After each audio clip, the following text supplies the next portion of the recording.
texto que vamos a exponer prontamente responde o trata de hablar acerca de una de las una de las más frecuentes preguntas que el cristiano y el no cristiano se ha hecho a lo largo de la historia. Cuando digo esto me estoy refiriendo a la interrogante de cómo es posible o cómo explicamos que el Dios bueno, misericordioso, todopoderoso pueda permitir la clase de dolor con la que nos encontramos en el mundo. Otros han hecho la pregunta, ¿cuál es el propósito de ese dolor y sufrimiento? Ustedes que hablan de que todo tiene un propósito, ¿cuál es? Pues yo no se lo veo. Y todavía otros han pensado bien intencionadamente a lo largo de mucho tiempo y han concluido que no, nosotros vivimos en un mundo que es sordo o indiferente al dolor humano. En otras palabras, no hay Dios, no hay nada como explicarlo, simplemente es. Y esas preguntas han sido respondidas, o los argumentos han sido respondidos de diferentes maneras a lo largo de 20 siglos, y algunas respuestas han sido muy bíblicas, otras muy erradas o erróneas, aun cuando la intención de los que estuvieron errados haya sido buena.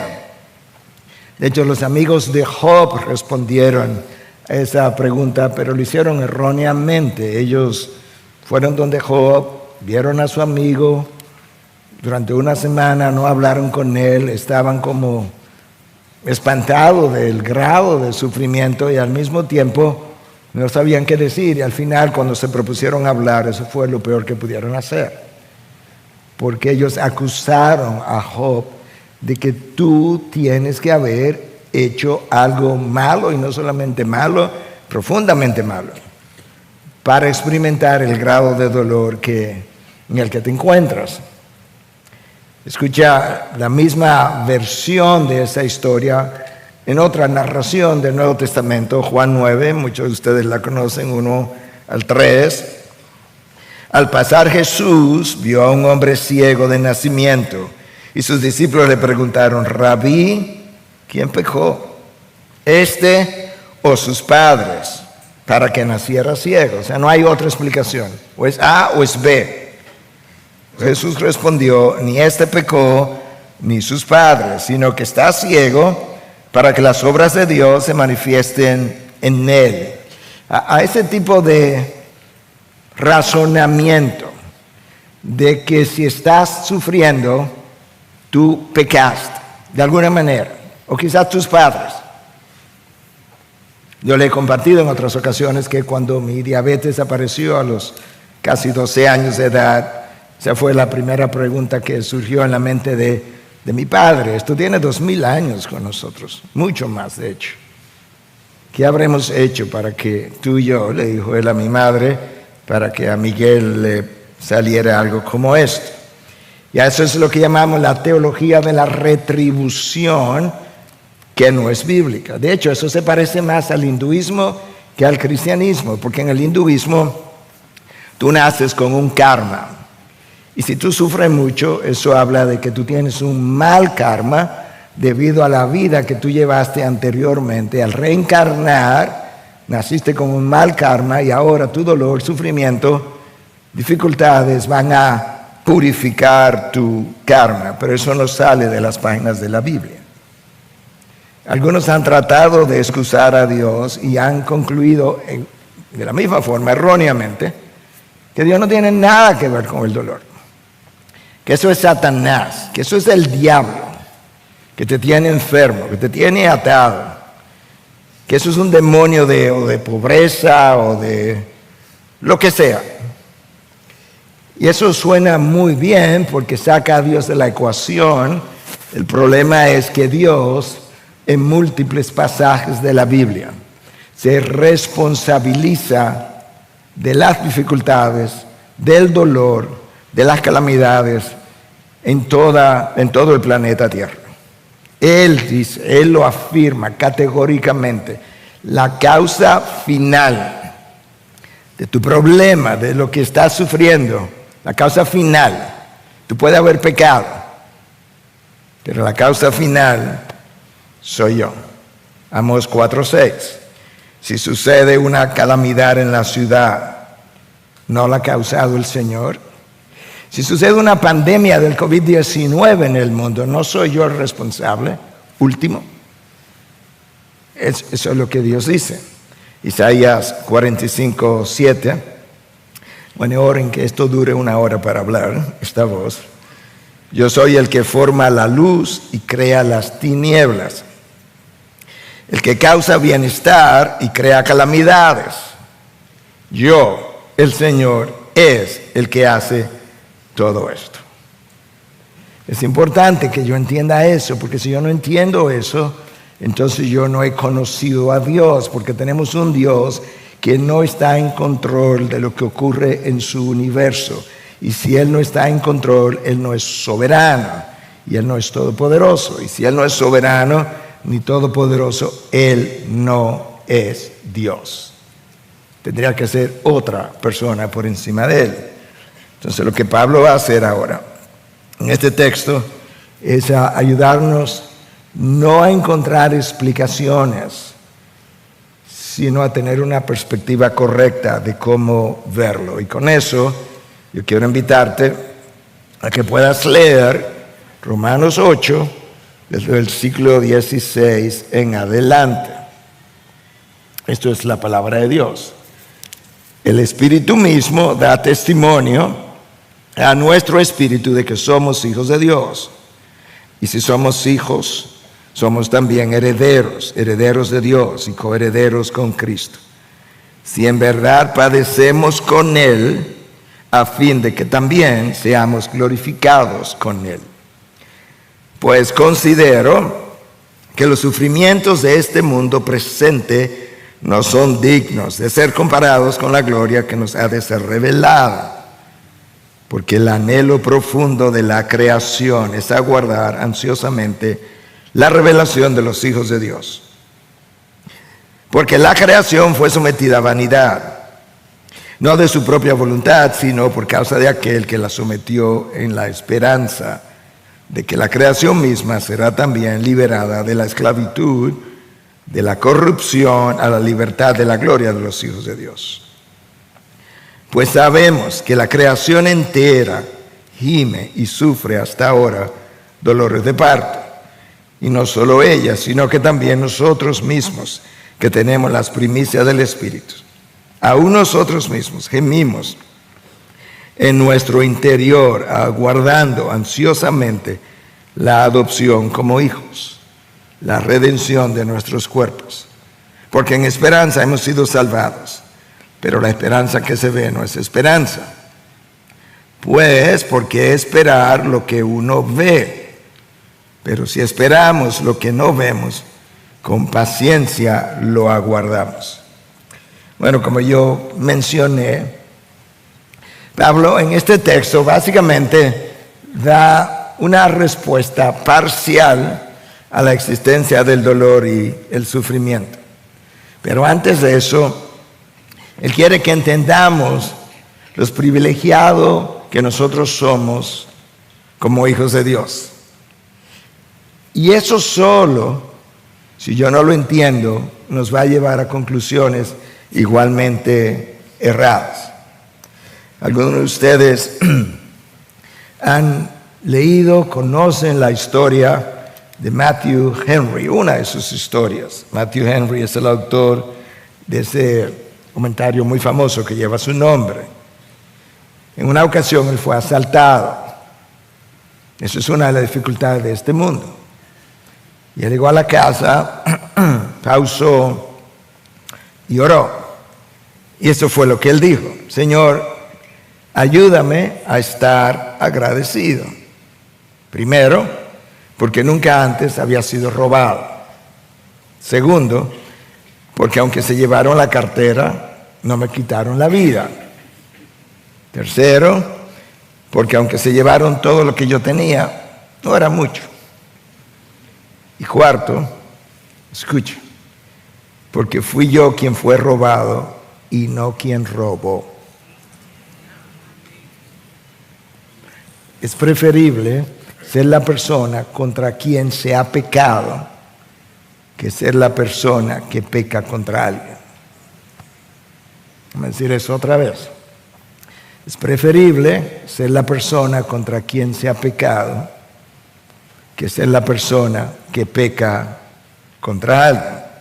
Eso es lo que Matthew Henry estaba tratando de comunicar en su oración. Eso es perspectiva acerca del dolor y los sufrimientos. Y a lo largo de los años, yo he llegado a la conclusión para mí que cuando tiene que ver con dolor y sufrimiento, perspectiva lo es todo. El texto de hoy comienza. El Espíritu mismo da testimonio a nuestro espíritu de que somos hijos de Dios. Y si somos hijos, también herederos, herederos de Dios y coherederos con Cristo. Si en verdad padecemos con Él, a fin de que también seamos glorificados con Él. Pablo quiere que yo entienda, antes de tú pensar en el dolor que quizás has atravesado o estás atravesando, yo quiero que tú entiendas lo privilegiado que tú eres. Privilegio número 1, somos hijos de Dios, versículo 16. ¿Ok? No somos simplemente hijos de padres terrenales. Yo tengo un nuevo nacimiento con un resultado de una nueva criatura. Privilegio número 2, yo tengo quien me recuerde que yo soy un hijo de Dios, para que yo no me desanime en el camino. El Espíritu mismo da testimonio a nuestro espíritu de que somos hijos de Dios. Versículo 16 todavía.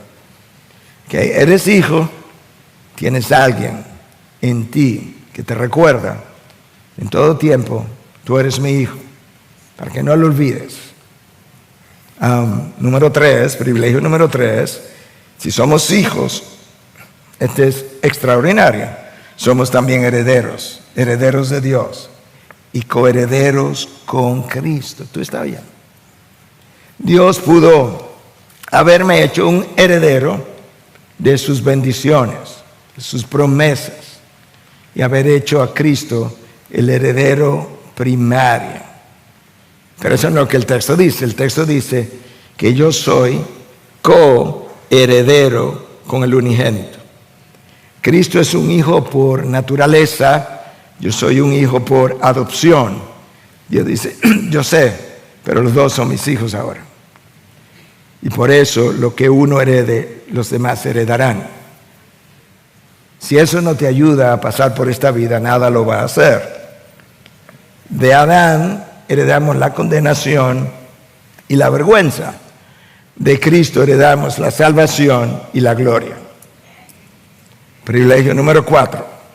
Todavía no hemos comenzado a ver las enseñanzas acerca del sufrimiento, pero yo necesito saber quién yo soy primero. Eso es importante. Versículo 17. Si en verdad padecemos con Él, bueno, también seremos glorificados con Él. O sea, espera. Si estás sufriendo con Él, porque hay gente que no está sufriendo con Él, ni en Él. Pero si tú estás sufriendo con Él, espera que también seremos glorificados con Él. Entonces, una vez Pablo revela nuestros privilegios, ahora estamos listos. Y yo he titulado este mensaje, Nuestro sufrimiento presente a la luz de la gloria venidera. Nuestro sufrimiento presente a la luz de la gloria venidera. Pablo no está minimizando tu sufrimiento, créeme. Humanamente hablando, yo leo cosas que me hacen engrifar los pelos de lo que es el dolor y el sufrimiento de algunos. Eso no es lo que él está haciendo o tratando de hacer. Lo que él hace es poner en perspectiva tu dolor. Quizá esto te ayude. Una mujer embarazada, primero 3 meses, tiene náusea, tiene vómito, no se siente bien, se marea, le baja la presión. Al final, último día del embarazo. Comienzan los dolores de parto, grita, se oyen los gritos a una cuadra de distancia, por así decirlo. Y al año tú oyes que ella está embarazada otra vez.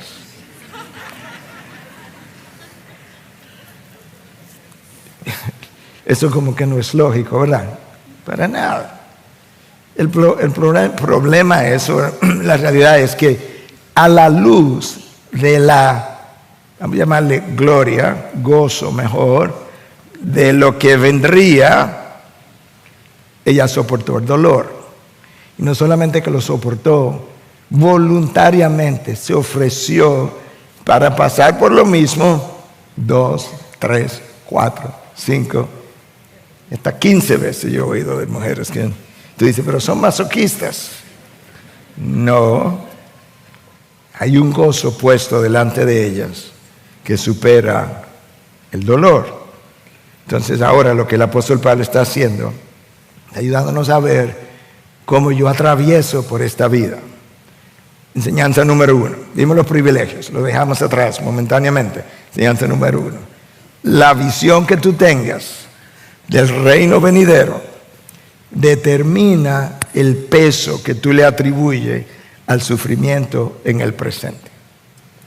La visión que tú tengas de ese reino futuro determina el peso que tú le atribuyes al sufrimiento en este reino presente. Dicho de otra forma, mientras más valoro lo que he de recibir de aquel lado de la eternidad, menos importancia le concedo a las dificultades de este lado de la gloria. Escucha Pablo, ¿cómo él lo dice? Pues considero que los sufrimientos de este tiempo presente no son dignos de ser comparados con la gloria que nos ha de ser revelada. Cuando Pablo dice considero, nota que comenzó con un pues. Otras versiones comienzan con un porque. O sea, déjame explicarte por qué.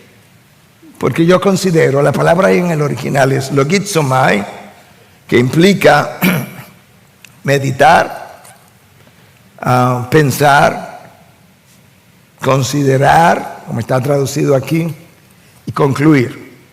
Entonces Pablo está diciendo, yo he pensado esto. Yo he pensado, yo he comparado lo que me espera con lo que he pasado.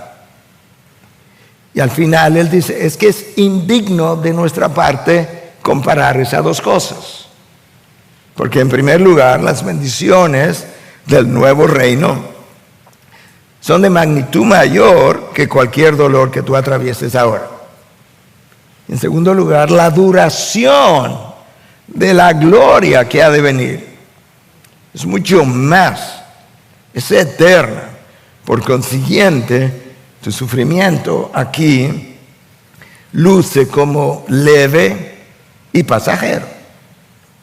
Ahora, no solamente Pablo pensó así, es que Cristo pensó de la misma manera. Escucha lo que dice el autor de Hebreos.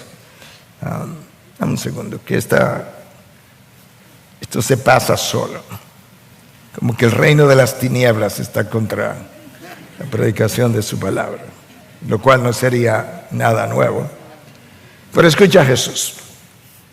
Puesto los ojos en Jesús, el autor y consumador de la fe. ¿Qué fue lo que hizo? Quien, por el gozo puesto delante de él, esa es la razón, soportó la cruz, despreció la vergüenza y luego se sentó a la diestra del trono de Dios. ¿Y cómo fue?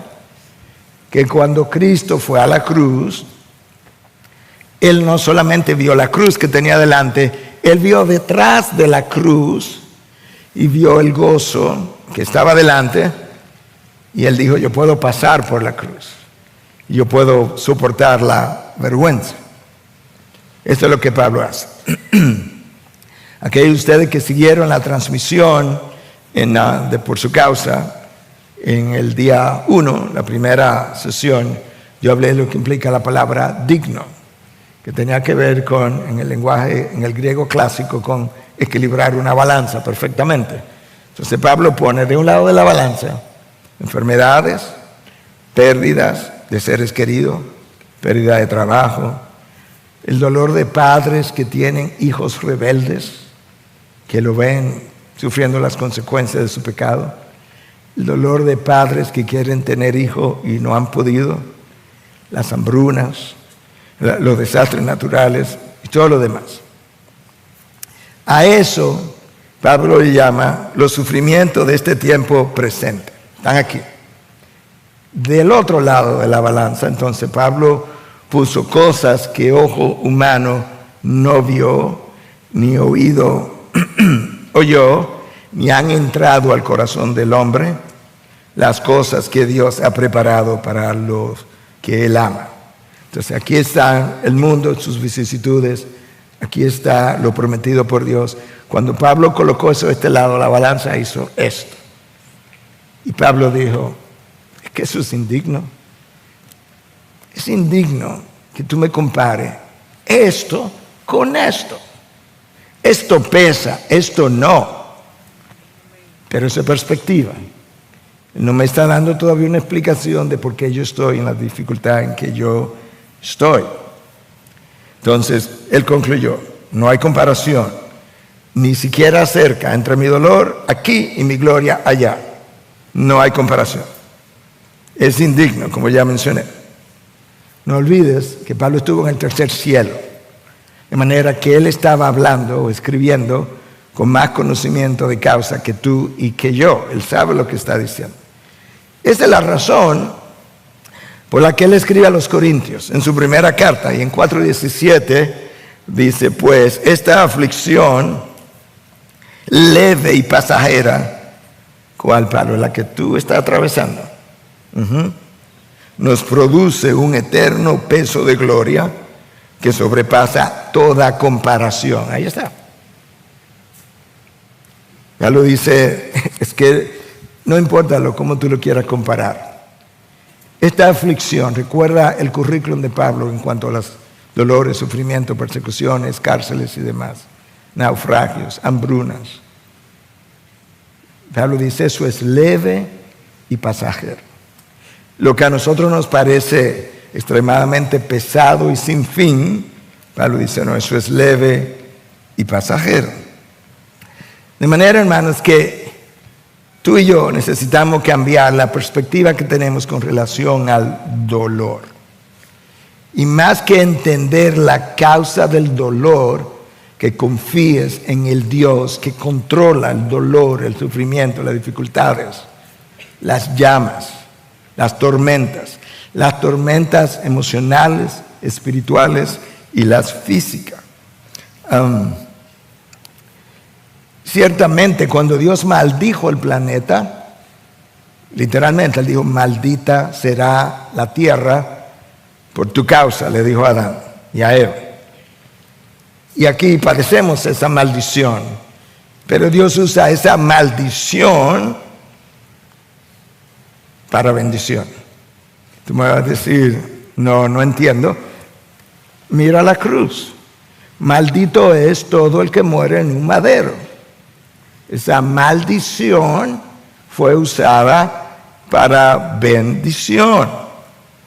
Hermano, yo no sé si lo has leído, si lo has visto en tu vida. El camino a la gloria está minado con experiencia de dolor y sufrimiento. No al azar, diseñadas por el Dios que te ama infinitamente para ir creando a través de ella la imagen de Cristo en ti. Eso fue lo que Adán dañó. Y eso es exactamente lo que Cristo vino a redimir. Tenemos que ir en dirección opuesta a lo que Adán hizo. Dios le prometió al pueblo hebreo que lo iba a sacar a libertad, lo sacó al desierto, pero que lo iba a llevar a una tierra prometida donde abundaba leche y miel. Lo que el pueblo no sabía era que el camino entre la esclavitud y la tierra de abundancia era el desierto. Dios te hizo una promesa de que te va a llevar a una gloria, a la gloria prometida, la ilusión que nosotros nos hemos hecho es que el camino de la esclavitud al pecado, a la gloria, es un camino sobre nubes. No, es un camino como el desierto de los judíos. ¿Tú recuerdas lo que pasó con los judíos en el desierto? Por 40 años se quejaron. Y yo no sé si tú tienes si pudieras tener una grabadora de los años que has vivido, cuántos de esos años tú te has estado, o quizá yo también, quejando. Y Dios está diciendo, no te quejes, porque el diseño de ir de la esclavitud del pecado a la gloria es exactamente por donde estás transitando. Ahora, en medio de eso, en ese desierto, tú recuerdas que hubo serpientes venenosas que mordieron a algunos de los judíos, de hecho a muchos, y murieron. Tú recuerdas cómo ellos fueron sanados, aquellos que no llegaron a morir. Bueno, Moisés levantó una serpiente de bronce en el desierto, haciendo alusión a la cruz de Cristo. Y Cristo dijo, de la misma manera que la serpiente de bronce fue levantada en el desierto, el Hijo del Hombre será levantado. Entonces ellos miraron la serpiente de bronce y sanaron. De esa misma forma, cuando la serpiente del pecado te muerda, tú sabes dónde tienes que mirar. O quizás peor aún, algunos en el camino a la gloria experimentan un dolor que lo experimentan tan intenso que quieren anestesiarlo. Y para anestesiarlo incurren en conductas pecaminosas de placer. Y Dios te dice, cuando haces eso, lo único que estás haciendo es empeorando tu condición. Pero si todavía tienes arrepentimiento, tú tienes una cruz donde tú puedes mirar, pedir perdón, encontrar perdón, pararte y seguir caminando hacia la gloria. Los autores del libro Suffering and the Goodness of God escribieron lo siguiente: contrario a los judíos que querían poder, con el perdón de los autores, yo diría, no, los judíos querían señales, los romanos querían poder y los griegos querían sabiduría. Y el Evangelio de Jesús enfatiza, subraya la palabra enfatiza el favor de Dios manifestado a través de la debilidad, la humillación y aún la muerte. El sufrimiento, lejos de ser una marca de rechazo, es más bien una marca de su favor y de bendición. Piensa por un momento. El mayor pecado que jamás se haya cometido en la humanidad y que se va a cometer fue la crucifixión de Cristo. La misma crucifixión que fue el mayor pecado es la mayor bendición que tú jamás vas a encontrar en este mundo. De manera que recuerdas lo que piensas acerca de tu dolor y el sufrimiento en este mundo depende completamente, subraya la palabra completamente, de si tú lo ves a la luz del lente humano o del lente de Dios. Esas dos cosas lucen completamente diferentes. Recuerda que siempre te he dicho, hay dos lecturas, incluyendo de esto que está ocurriendo hoy en este lugar. Lo que nosotros vemos y lo que Dios ve. Lo que nosotros hacemos y lo que Dios está haciendo. Enseñanza número 2. La creación misma no disfruta de las condiciones que originalmente tuvo debido al pecado de Adán. Mira cómo Pablo lo explica. Porque el anhelo profundo de la creación, Pablo personifica la creación ahora, como si fuera una persona. El anhelo profundo de la creación es aguardar ansiosamente la revelación de los hijos de Dios. Porque la creación fue sometida a vanidad, no de su propia voluntad, sino por causa de aquel que la sometió en la esperanza. Como Pablo está diciendo, mira, la creación sufrió el resultado de la caída. personificándola, ella tampoco está disfrutando su potencial completo. El planeta fue maldito y ella sufre los efectos.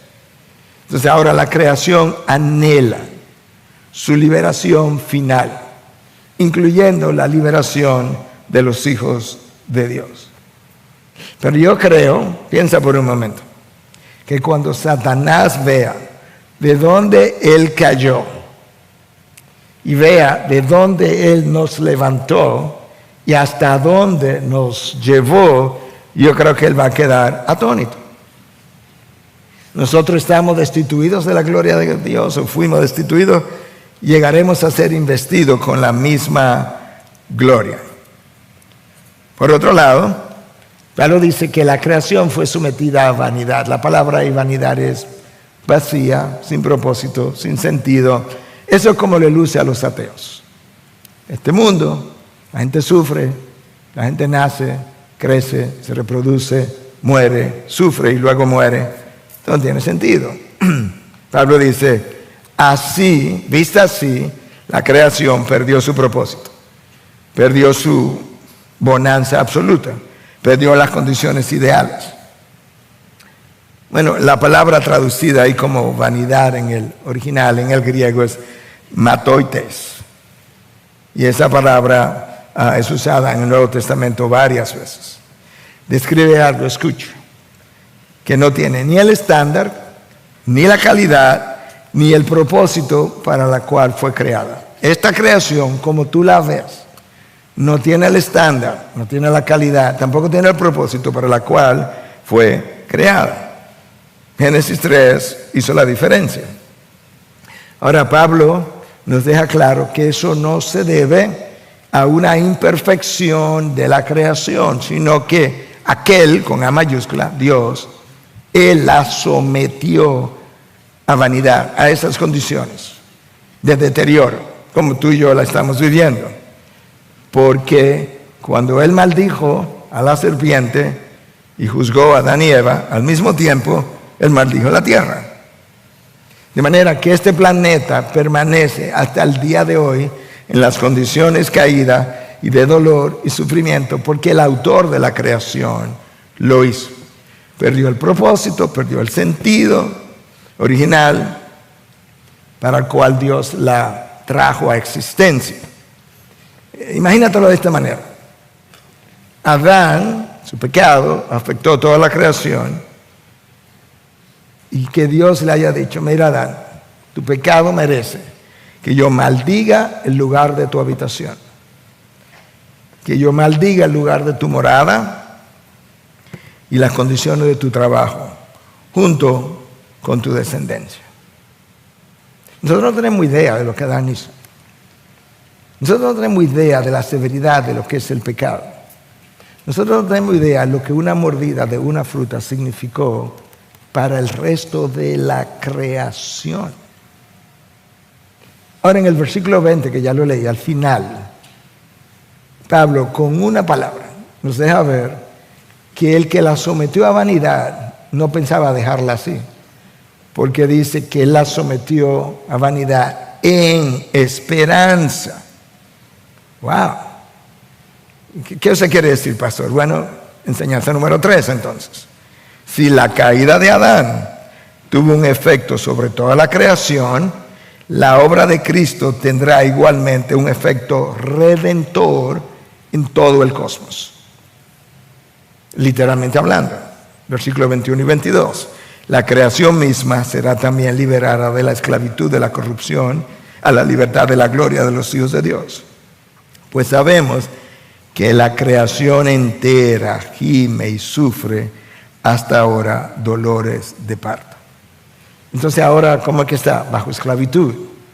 Bajo la esclavitud de la maldición que Dios pronunció. La esclavitud de la corrupción, dice el texto de Pablo. Pero la gloria que los hijos de Dios van a disfrutar, versículo 20, 21, es esa gloria que va a visitar la creación. Nosotros no somos los únicos que nos llenaremos de gloria. La tierra será llena de su gloria. De manera que a la hora que tú y yo nos levantemos de los sepulcros y seremos glorificados, alrededor de ese tiempo Dios pretende traer la creación a redención. Y cuando nosotros hablamos de tierra nueva, cielos nuevos, todo el mundo piensa Apocalipsis 21. No. Isaías, 750 años antes de Cristo, profetizó lo que Juan escribe en Apocalipsis. Isaías 65, 17 y 18. Pues he aquí, yo creo cielos nuevos y una tierra nueva. Y no serán recordadas las cosas primeras, ni vendrán a la memoria. Pero gozaos y regocijaos para siempre en lo que yo voy a crear. O sea, lo vamos a hacer nuevo esto. Pues ya yo creé, sí, pero yo lo voy a hacer otra vez. Porque aquí voy a crear a Jerusalén para regocijo y a su pueblo para júbilo. Mientras tanto, versículo 22, Pablo dice que la creación entera gime con dolores de parto. Yo creo que Pablo no pudo haber encontrado una mejor ilustración. Hablamos de los dolores de parto tempranamente, pero tú sabes cuándo ellos terminan, ¿verdad? Cuando el niño sale.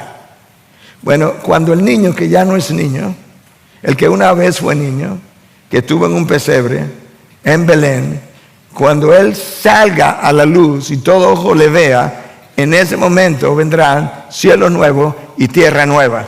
Toda la creación será redimida junto con nuestros cuerpos.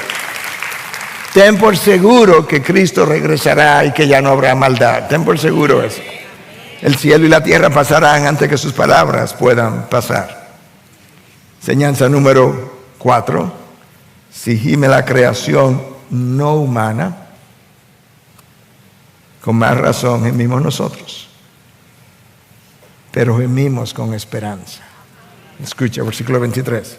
Y no solo ella, no solo la creación, sino que también nosotros mismos, que tenemos la primicia del Espíritu, aún nosotros mismos gemimos en nuestro interior, aguardando ansiosamente la adopción como hijos, la redención de nuestro cuerpo. Ese es el completivo. Ya somos adoptados como hijos, sí, pero que me voy a morir, mi cuerpo se queda aquí, mi alma se va allá arriba. Pablo dice, no, espérate, nosotros aguardamos ansiosamente. Eso no implica nerviosamente, eso implica con expectativa. Wow, ¿cuándo será que Cristo venga pronto? ¿Y cuándo que viene Cristo? La adopción como hijos. ¿Cómo? ¿Cuándo? Escucha, la redención de nuestros cuerpos. Cuando los cuerpos se levanten de los sepulcros, nosotros ansiamos esos. Mientras tanto, gemimos. O sea que Pablo no está minimizando tu dolor, hermano o hermana. Gemimos, lloramos. ¿Tú sabes lo que es gemir? Yo he visto a veces el niño que después de terminar de llorar siquiera gemimos en nuestro interior. Gemimos el deterioro del cuerpo. Ay, ahora me duele la cadera. El cuerpo se va deteriorando. Los pelos se van cayendo. Créeme que se van cayendo. El pelo va perdiendo su color. Gemimos físicamente, gemimos emocionalmente. A veces pecamos y nos duele. ¿Cómo va a ser que yo haya hecho tal cosa? Gemimos espiritualmente. Otras veces gemimos cuando somos heridos, mentidos, decepcionados, engañados, traicionados. Hermano, no es fácil nada de esto. A veces nos duele el pecado que el otro cometió contra nosotros. A veces vemos niños violados y nos duele el dolor alrededor de nosotros. O sea, es horrible todo esto. El sufrimiento presente tiene dimensiones cósmicas. Sufre la creación, sufrimos nosotros y sufre el espíritu. ¿Tú puedes creer eso? Claro que no sufre igual que nosotros, pero él gime, lo vamos a ver en un momento, hasta que finalmente se haya completado nuestra adopción. Cuando finalmente el cuerpo se levante y yo sea glorificado con Cristo, terminó todo. No más lágrimas, no más muerte, no más dolor. Nos quedan más enseñanzas, no te vayas. Enseñanza número 5. La única forma de esperar la gloria venidera, sin desmayar, es cultivando la esperanza en las promesas de Dios, 1, y ejercitando la paciencia por medio de la llenura del Espíritu. ¿Dónde yo veo eso? Versículo 24. Porque en esperanza hemos sido salvados, pero la esperanza que se ve no es esperanza. Claro, yo no tengo la esperanza de que Katy venga a la iglesia, ella está ahí. Eso no es esperanza. La esperanza que se ve no es esperanza, pues, ¿por qué esperar lo que uno ve? Pero si esperamos lo que no vemos, con paciencia lo aguardamos. La esperanza es mencionada en el versículo 24, la paciencia es mencionada en el versículo 25. Yo necesito las dos cosas. Esperanza, la palabra es elpis, implica un deseo de algo que tú esperas en tiempo futuro, con la expectativa de obtenerlo. Sí, pero esa no es la esperanza de que la Biblia está hablando. Escucha otra vez. Esperanza, yo voy a ir a Europa el año que viene. ¿Estás seguro? Bueno, yo tengo la esperanza. Bueno, tengo una expectativa, pero eso no es como la Biblia habla de esperanza. Cuando la Biblia habla de esperanza, tiene la connotación que tú estás esperando por algo en el futuro con certidumbre de que va a ocurrir. De manera que el regreso de Cristo no es una esperanza secular, por así decirlo. No, yo tengo una certidumbre y la certidumbre alimenta mi fe y la certidumbre fortalece mi paciencia. A muchos les falta confianza en la gloria venidera. Hermano, mira, Cristo viene. Es así, tenemos 2000 años esperando. No, con esa actitud tú no vas a llegar al final. No puedes. Y hay gente que le falta confianza en las promesas de Dios y por tanto no va a esperar con paciencia. Ahora, la palabra paciencia, por otro lado, upomone, tiene otra connotación importante. Implica en el original permanecer bajo disciplina o bajo algún peso. O sea, Pablo no está minimizando esto. Pablo sabe que este mundo pesa. Sí, pero tú permaneces. Y tú tienes a alguien en tu interior que te ayuda a permanecer.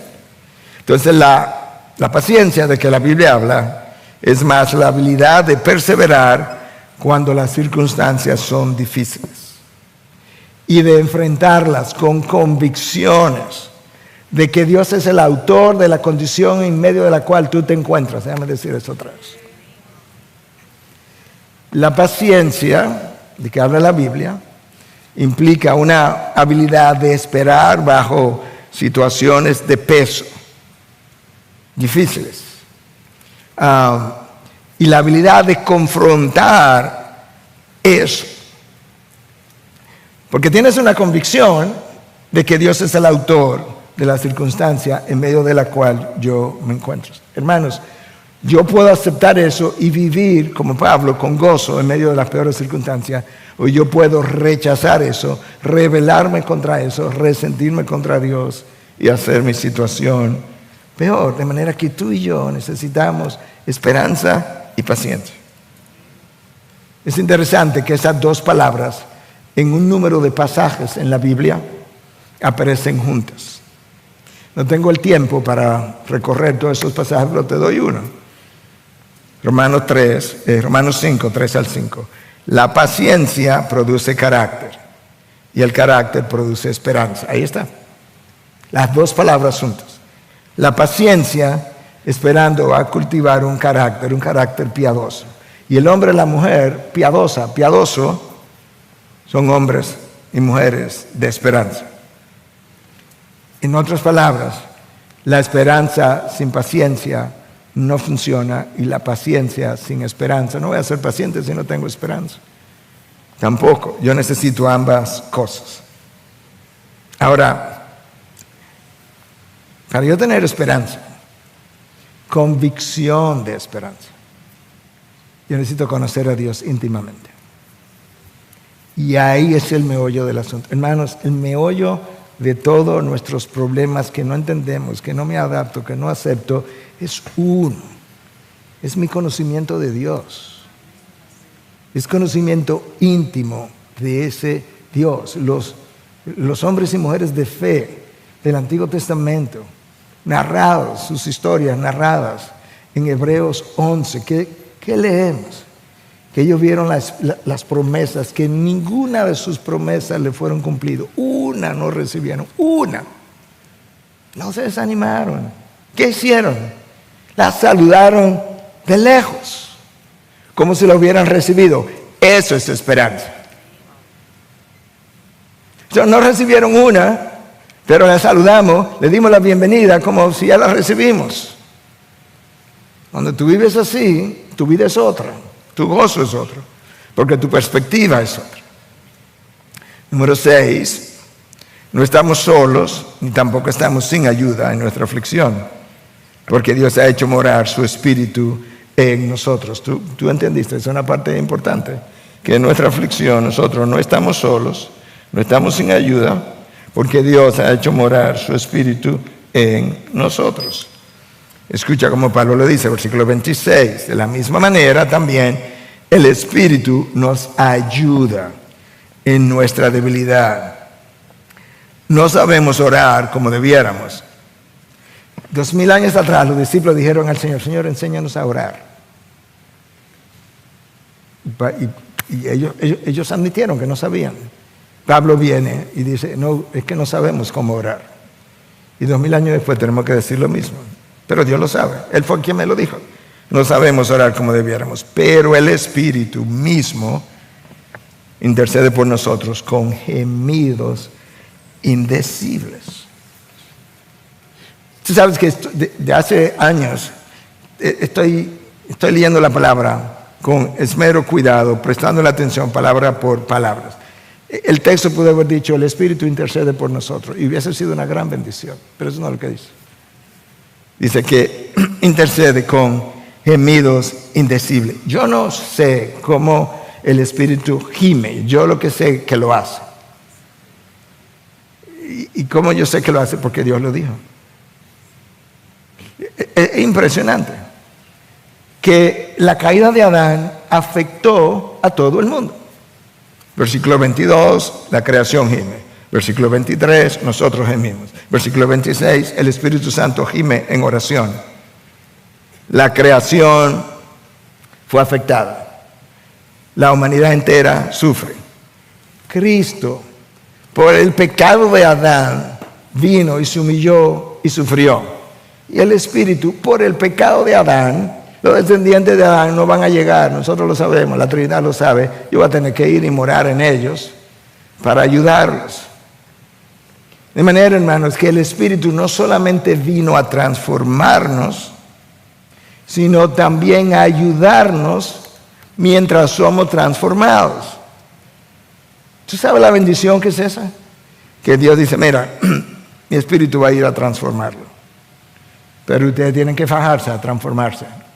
No, mi Espíritu va a ir a transformarlos y los va a ayudar mientras son transformados.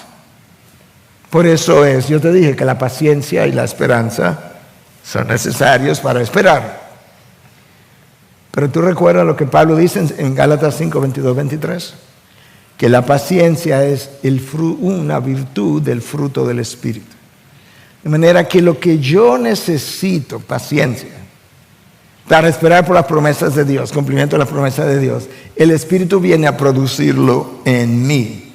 Y el texto dice que nos ayuda en nuestra debilidad. ¿En cuál debilidad, Pablo? Bueno, el contexto es en la debilidad de tu oración, porque no sabemos cómo orar.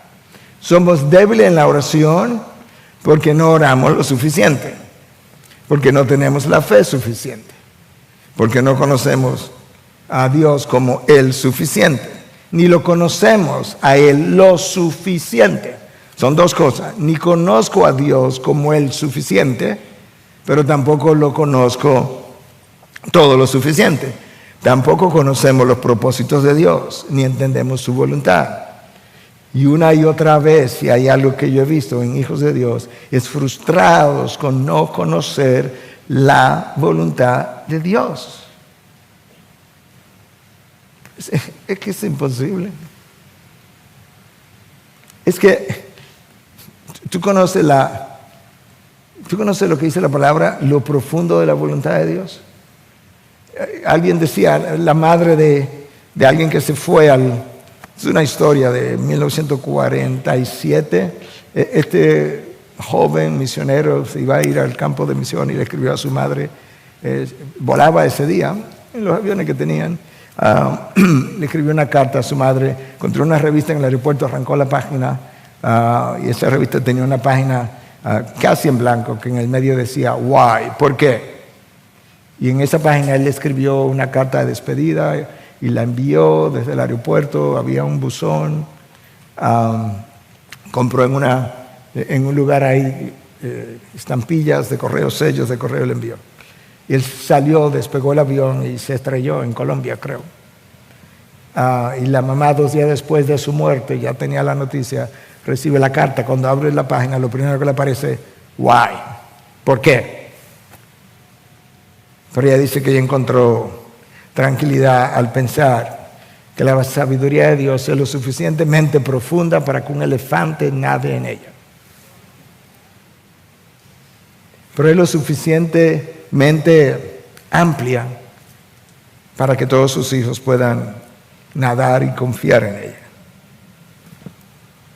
Pero no sabemos cómo orar. Y Dios dice, no, yo lo sé. Ni tenemos deseo de orar. Y Cristo dijo, no, yo sé, yo se lo dije ya horas antes de yo morir. Me le dije, velad y orad para que no entren en tentación. Enseñanza número 7 y última. El Espíritu nos ayuda en nuestras debilidades. Oye, ¿cómo? Para ayudarnos a conformarnos a la voluntad de Dios. Nos ayuda en la debilidad de la oración, pero eso no es lo único que yo necesito. Nosotros tenemos problemas graves. Versículo 27. Y aquel que escudriña los corazones sabe cuál es el sentir del Espíritu, porque Él intercede por los santos conforme a la voluntad de Dios. Por eso es que no sabemos cómo orar, porque como no conocemos la voluntad de Dios, decimos, bueno, ¿para qué voy a orar si como quiero se va a hacer la voluntad de Dios? Eso no debe desanimarte, esa debe ser la razón para tu orar, porque no la conoces. Entonces, ¿para qué voy a orar? Para que el Espíritu que mora en ti te conforme de manera que puedas entrar en la voluntad de Dios y en los propósitos de Dios. Esta es la voluntad de Dios, es la plomada. Nosotros siempre andamos por aquí. El Espíritu te toma de la mano y te dice, por ahí no es, es por aquí. Y entonces Cristo dijo, mira, Padre, si es posible, yo quisiera irme por aquí, que pase de mí esta copa. Pero yo entiendo tus propósitos, pero yo entiendo tu corazón, yo sé quién tú eres, de manera que se haga tu voluntad y no la mía. Vamos para la cruz. Hermanos, esa es la forma de glorificar a Dios. No es peleándonos para hacer nuestra voluntad, para doblar la suya. El Espíritu nos ayuda en nuestra debilidad para ayudarnos a rendir la voluntad. ¿Qué tú crees que fue Getsemaní para Cristo? Getsemaní fue el campo, el lugar, el pedazo de tierra, el jardín, donde el Espíritu llevó a la segunda persona de la Trinidad encarnada y allí lo ayudó el Espíritu a rendir la última fibra de su voluntad. Y luego Él nos dijo, ahí está mi ejemplo, hagan lo mismo. Hermanos, si tú siempre vas a estar buscando el hacer tu voluntad para encontrar seguridad, tú no andas con Dios, tú andas contigo. Dios es tu seguridad. El único lugar seguro es la voluntad de Dios, no la voluntad mía. Pero me falta perspectiva, no solamente del dolor y el sufrimiento, sino cómo atravesarlo, cómo llegar. Perspectiva lo es todo si queremos llegar. Déjame cerrar con 3 versículos del Salmo 66. Para que tú veas lo que es perspectiva. El salmista escribe, versículo 10 al 12, Salmo 66. Porque tú nos has probado, oh Dios. ¿Quién es que me tiene bajo la prueba? Tú. nos has refinado como se refina la plata. ¿Quién? Tú. ¿Y cómo se refina la plata? En el fuego. Versículo 11. Nos metiste en la red. Este salmista está claro. Este salmista tiene claro que las circunstancias en medio de las cuales yo me encuentro, por las que yo tengo que atravesar o atravesaré mañana, es Dios quien la orquesta. Él sigue leyendo. Carga pesada pusiste sobre nuestros lomos. No entiendo. O sea, Dios hace eso.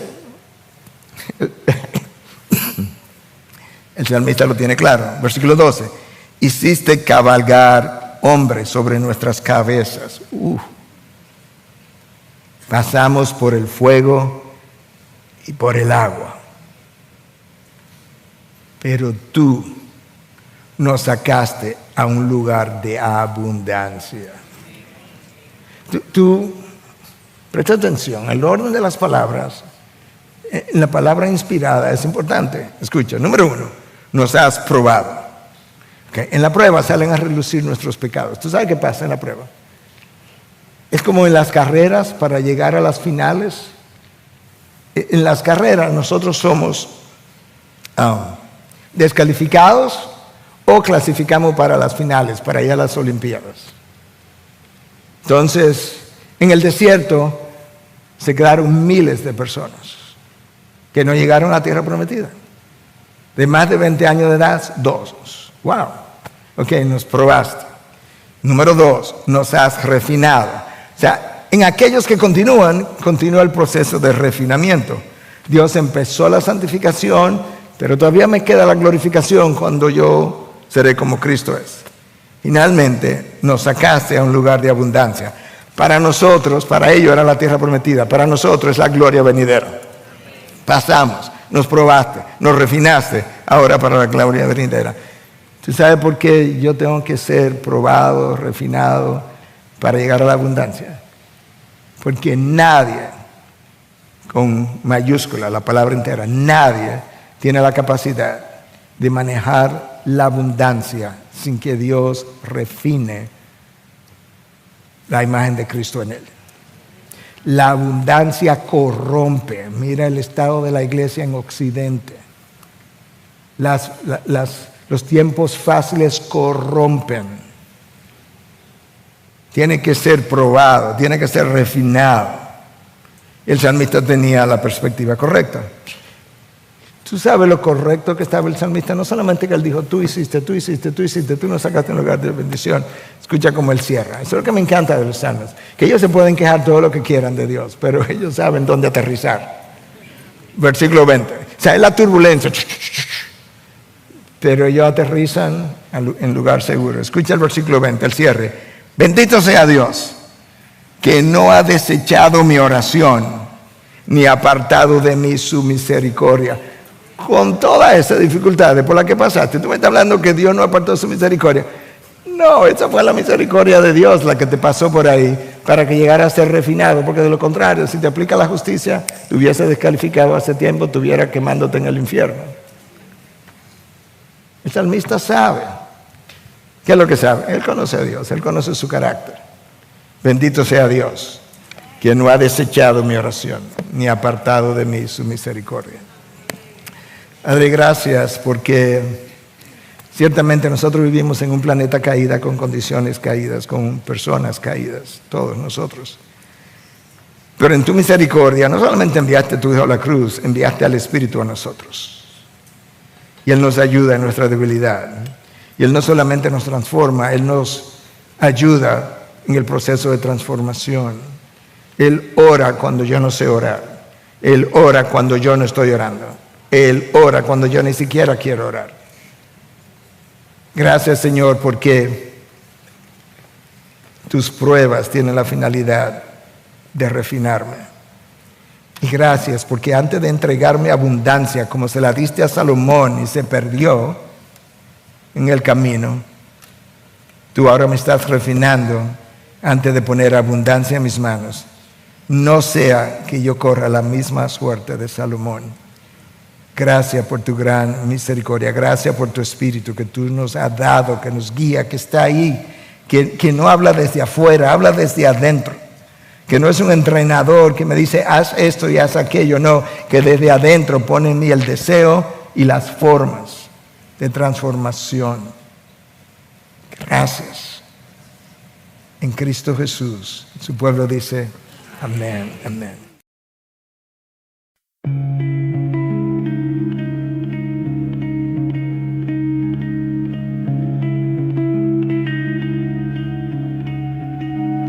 I drew a map on a coffee-stained sheet of all the places I forgot to meet myself, at doorways I never found, where silence is the only sound. I marked an X where time stood still, and circled places I couldn't feel. The roads were crooked, lined with light, but none of them turned out quite right. So many paths with no goodbye. So many days I passed me by. These are maps for the lost days, etched in fog and sideways rain. No compass points, just phantom lines, leading back to stolen time. And if I trace them long enough, will I find the part I left untouched, or just more echoes in the maze? Maps for the lost days. I scribbled dreams in margins wide of notebooks soaked in storm and tide. Wrote down the names of things I missed, like morning light and innocence. A crossroad carved in memory's thread. One side was silence, one was dread, but I kept walking without shoes, learning how to lose. So many turns with no return. So many fires I let burn. These are maps for the lost days, etched in fog and sideways rain. No compass points, just phantom lines, leading back to stolen time. And if I follow every retrace, will I arrive or just erase, or drift between the gray and grays? Maps for the lost days. I folded them into paper boats, let rivers carry all my notes. And though the ink begins to run, the journey's end is not undone.